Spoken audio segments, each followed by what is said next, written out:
السلام علیکم ورحمۃ اللہ وبرکاتہ۔ انسان کے مسلسل ناکام ہونے کی بنیادی وجہ یہ ہوتی ہے کہ وہ ایک غلطی کرنے کے بعد دوسری غلطی کا ارتکاب کرتا ہے، دوسری غلطی کر بیٹھتا ہے اور پھر اسی نا امیدی اور مایوسی کے اندر اپنا ایک قیمتی وقت ضائع کر دیتا ہے، جبکہ اس کو اس موقع پر نا امید اور مایوس ہونے کے بجائے صبر و تحمل کے ساتھ اور برداشت کے ساتھ اپنے قدم آگے بڑھانا چاہیے اور اللہ تبارک و تعالیٰ کی مدد حاصل کرتے ہوئے اور اللہ کی ذات پر کامل یقین کرتے ہوئے اس کو اپنے قدم آگے بڑھا کر کے ہمت کے ساتھ کام کرنا چاہیے۔ اللہ تبارک و تعالیٰ نے قرآن کریم کے اندر ایک خوبصورت اور بڑی بہترین بڑی زبردست آیت کہ وَمَن يَتَّقِ اللَّهَ يَجْعَلْ لَهُ مَخْرَجًا، اتنا بہترین میسیج ہے یہ اللہ تبارک و تعالیٰ کا کہ جو شخص اللہ تبارک و تعالیٰ کا تقوی اختیار کرے گا، یعنی جو اپنے آپ کو متقی بنائے گا، پرہیزگار بنائے گا، جو شخص اپنے آپ کو گناہوں سے بچا لے گا، جو شخص اپنے آپ کو اللہ کے حکموں پر ڈال دے گا اور اللہ تبارک و تعالیٰ کے حرام کی ہوئی چیزوں سے رک جاوے گا، تو اللہ تبارک و تعالیٰ فرماتے ہیں وَمَن يَتَّقِ اللَّهَ يَجْعَلْ لَهُ مَخْرَجًا۔ انسان یہ سوچتا ہے کہ میں بار بار ناکام ہو رہا ہوں اور بار بار مجھے ناکامی کا سامنا کرنا پڑ رہا ہے اور بار بار جب بھی میں کوئی کام شروع کرتا ہوں تو وہ کام مجھے ناکامی کا منہ دکھلاتا ہے اور اس کا کوئی سہارا یا کوئی سے راستہ نظر نہیں آتا ہے۔ اللہ رب العزت فرماتے ہیں کہ میرے بندو، تم تقوی تو اختیار کرو، تم اپنے اندر میرے احکامات تو پیدا کرو، تم اللہ تبارک و تعالیٰ کے حکموں پر چلو تو صحیح۔ اے میرے بندو، تم تقوی اختیار کرو اور میرا کام ہے تمہارے لیے راستہ نکالنا۔ جب انسان گناہوں کے اندر مبتلا ہوتا ہے، جب انسان اللہ کے حکموں کو توڑتا ہے، جب انسان اللہ کے حکموں پر عمل کرنا چھوڑ دیتا ہے تو پھر اس پر کئی ساری مشکلات آتی ہے۔ اور دوسری چیز کہ جب انسان ایک مرتبہ گناہ کر لیتا ہے یا اس کی جو پوری زندگی ہے گناہوں میں گزر رہی ہے اور اب یہ جب کوئی کام شروع کرتا ہے یا پھر اس کو زندگی کے اندر کبھی زبردست اس کو جھٹکا لگتا ہے اپنی زندگی میں یا بڑا بھاری نقصان اس کا ہو جاتا ہے، اب اس کے سامنے کوئی راستہ نظر نہیں آتا ہے سوائے اللہ کے۔ یہ سوچتا ہے کہ بس اب میرا جو راستہ ہے وہ صرف اللہ ہی کھولے گا، لیکن پھر ایک وسوسہ دل میں آتا ہے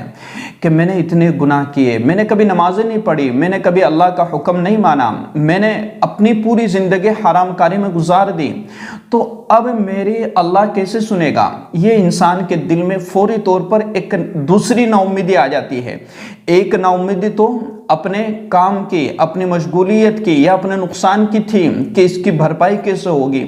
اب دوسری طرف یہ وسوسہ آتا ہے، دل میں تو خیال آیا کہ میرا اللہ میرے لیے راستہ نکال دے گا،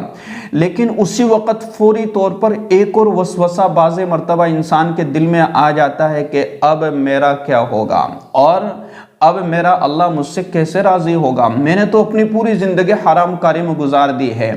اللہ تبارک و تعالیٰ حضور اور اللہ تبارک و تعالیٰ قرآن کریم کے اندر فرماتے ہیں کہ میرے رحمت سے نا امید نہ ہونا، اور حضور اکرم صلی اللہ علیہ وسلم نے ارشاد فرمایا کہ اللہ تبارک و تعالیٰ کا خود کا ارشاد ہے کہ میری رحمت میرے غضب کے اوپر غالب ہے، یعنی اللہ تبارک و تعالیٰ کی رحمت اللہ تبارک و تعالیٰ کے غضب کے اوپر غالب ہے، اللہ کی رحمت زیادہ ہے اور غضب کم ہے۔ اللہ تبارک و تعالیٰ اپنے بندوں کو معاف کرنا چاہتا ہے کہ بس میرے بندے مجھ سے مانگیں اور میں ان کو عطا کر دوں۔ اور قل یا عبادی الذین اسرفوا علی انفسہم لا تقنطوا من رحمت اللہ، اللہ تبارک و تعالیٰ اتنے پیارے انداز میں اپنے بندوں سے فرما رہے کہ اے میرے بندو کہ جنہوں نے اپنی جانوں پر ظلم کیا ہے، کفر و شرک اور گناہ کر کے، تو وہ مجھ سے معافی مانگے اور میں ان کے گناہوں کو معاف کر دوں گا۔ تو ہمارے سامنے دو باتیں آتی ہیں کہ جب یہ خیال دل میں آتا ہے کہ وَمَن يَتَّقِ اللَّهَ يَجْعَلْ لَهُ مَخْرَجًا کہ اللہ تبارک و تعالیٰ کا تقوی اختیار کریں گے تو اللہ رب العزت ہمارے لیے راستہ نکال دے گا، اور آگے فرمایا کہ وَيَرْزُقُهُ مِنْ حَيْثُ لَا يَحْتَسِبُ، ایسی جگہ سے ہمیں دے گا کہ ہمیں گمان بھی نہیں ہو سکتا کہ یہ اللہ رب العزت نے ہمارے لیے کہاں سے کیسے فیصلہ کر دیا ہے۔ ہمارا دماغ اور ہماری سوچ وہاں تک نہیں پہنچ سکتی ہے، یہ اللہ کی قدرت ہے۔ اور ہم جو ہے دنیا کے اندر اسباب کے محتاج ہے، ہر چیز کے محتاج ہے کہ بھئی مجھے اپنا پیٹ بھرنا ہے تو میں اس چیز کا محتاج ہوں کہ مجھے کمانا یا تجارت یا مجھے چیز خرید کر کے یا کچھ بھی کر کے مجھے اپنے لیے انتظام کرنا پڑے گا، کیونکہ میں اسباب کا محتاج ہوں۔ جبکہ اللہ تبارک و تعالیٰ ان ساری چیزوں کا محتاج ہے ہی نہیں۔ اللہ تبارک و تعالیٰ جو ہے مسبب الاسباب ہے، اللہ رب العزت اسباب کو پیدا کرنے والا ہے، تو اللہ کسی کا محتاج نہیں ہے۔ تو سب سے پہلا عمل اور پہلا کام تو ہمارا یہ ہونا چاہیے کہ ہم اللہ کی ذات پر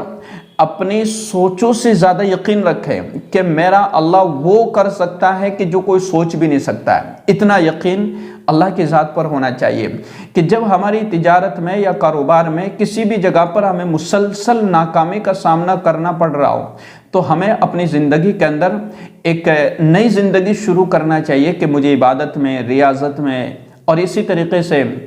تہجد میں، دعاؤں میں اور اللہ تبارک و تعالیٰ کے سامنے گڑ گڑانا ہے اور اپنی پریشانیوں کے حل کے لیے دعائیں کرنا ہے، اور اللہ تبارک و تعالیٰ سے امید رکھنا ہے کہ میرا اللہ میرے لیے راستے کھول دے گا۔ اس کے لیے آسان ہے، کوئی مشکل نہیں ہے، وہ پوری کائنات کو سنبھال رہا ہے، اس کے لیے کیا مشکل ہے۔ اور دوسری طرف یہ ہمیں ذہن میں رکھنا ہے کہ اللہ تبارک و تعالیٰ کی رحمت اللہ کے غضب پر بھاری ہے، یعنی اللہ کی رحمت زیادہ ہے۔ اسی کے تحت میں آپ کو ایک مختصر سے حدیث سنا دیتا ہوں۔ حدیث مبارکہ کے اندر آتا ہے کہ اللہ تبارک و تعالیٰ کل قیامت کے دن دو شخصوں کو بلائیں گے اور ان کو بلا کر کے کہیں گے کہ تمہارے گناہ بے شمار ہیں اور تم نے بے حد اور بے شمار گناہ کیے ہیں۔ تو اللہ تبارک و تعالیٰ ان کو فرمائیں گے کہ اب تمہارا ٹھکانہ جہنم ہے، جاؤ جہنم کے اندر چلے جاؤ۔ تو ان دونوں میں سے ایک تو دوڑتا ہوا جہنم کی طرف چلا جاتا ہے اور ایک جو ہے پیچھے مڑ کر کے دیکھتا ہے اللہ تبارک و تعالیٰ کی طرف، پیچھے مڑ کر کے دیکھتا ہے اور آہستہ آہستہ جا رہا ہے۔ اللہ تبارک و تعالیٰ دونوں کو بلاتے ہیں اور فرماتے ہیں، ایک سے پوچھتے ہیں کہ تم کو جب میرا حکم دیا تو اتنی تیزی سے کیوں دوڑے؟ تو کہا کہ دنیا کے اندر میں نے آپ کے کسی حکم پر عمل نہیں کیا ہے، تو آج مجھے حکم ملا تو سوچا کہ آج تو میں آپ کے حکم پر عمل کر لوں۔ اور دوسرے سے پوچھا کہ تمہاری کیا وجہ تھی، تم پیچھے مڑ کے کیوں دیکھ رہے تھے اور آہستہ آہستہ کیوں چل رہے ہیں؟ تو اس بندے نے کہا کہ اللہ مجھے آپ کی رحمت سے بڑی قوی امید ہے، دنیا کے اندر میں نے بے پناہ آپ کے احکامات کو توڑا ہے، لیکن مجھے آپ کی رحمت سے بڑی امید ہے کہ آپ معاف فرما دیں گے۔ تو اللہ تبارک و تعالیٰ ان دونوں بندوں کو معاف کر دیں گے کہ جاؤ میں نے تمہیں معاف کر دیا ہے۔ اللہ کی رحمت جو ہے اتنی غالب ہے اور اللہ تبارک و تعالیٰ اپنے بندوں کو گناہوں کو معاف کرتا ہے، اور اللہ تبارک و تعالیٰ کسی نہ کسی پریشانی کے اندر کسی انسان کو مبتلا کر کے اللہ تبارک و تعالیٰ اس بندے کے گناہوں کو معاف کر کے اور اس کے درجات کو بلند کرنا چاہتا ہے۔ تو آج یہ ساری باتیں آپ کو اچھے سے سمجھ میں آئی ہوگی کہ ہمیں اللہ پر اپنا ایمان اور یقین مضبوط رکھتے ہوئے ہمیں اپنے زندگی کے اندر چاہے جیسا کوئی مسئلہ آئے تو اللہ کی طرف اپنے آپ کو متوجہ کر لینا ہے، یہ ہمارے لیے بہت ضروری ہے۔ اور انشاءاللہ اللہ تبارک و تعالی ہماری مشکلات کو آسان کر دے گا، اللہ تبارک و تعالی ہماری پریشانیوں کو ختم کر دے گا، بس شرط یہ ہے کہ ہم اللہ کے حکموں پر عمل کرتے رہیں۔ السلام علیکم ورحمۃ اللہ وبرکاتہ۔